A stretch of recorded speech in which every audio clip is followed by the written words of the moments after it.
Je, vile akija anakuchania wallet anakupa, je unajisikiaje? Waambie wale maboss lady wale. Najisikia furaha. Sawa. Pia DJ unawaambia nini vipenzi vyako wa DJ Kanzu? Maana kuna watu wanasema mimi DJ wangu DJ Kanzu. Kanzu bwana nataka makahama kampuni fulani. Mimi bwana nitamfuata katika hiyo kampuni aliyopo. Je, unawaambia kitu gani wapenzi wako? Mabosi zako maana yake wanakupa kazi. Endelea kunisupport. Endelea kunisupport ili niweze kupanda juu zaidi. Kwa sababu nilipofikia sasa hivi pia nashukuru Mungu kwa sababu nilikuwa sisikiki lakini sasa hivi najulikana kila mtaa. Kwa pia support zenu pia ndio zinanifanya mimi niendelee kwa juu. Kwa hiyo naomba tu support zenu. Sawa. Basi. Sawa DJ Kanzu hapo hapo.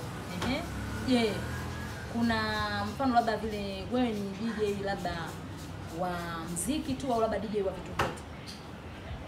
Maana DJ iko vipi? Yaani mfano labda kuna kazi mtukao umeshazaba kwenye club hii.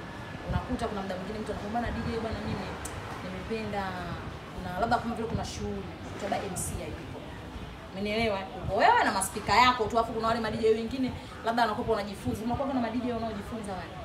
Unashaipata unakuwa labda ma DJ watatu au labda mlala labda nje. Labda nje Dar es Salaam nje na nyumbani.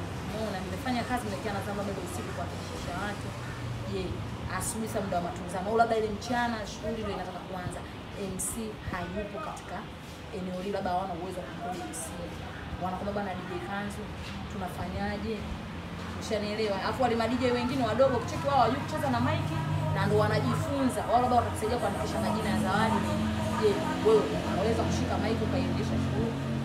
Kwa muda huo kwa sisi watu wa Uswahilini ndio wengi inatukutaga changamoto hiyo.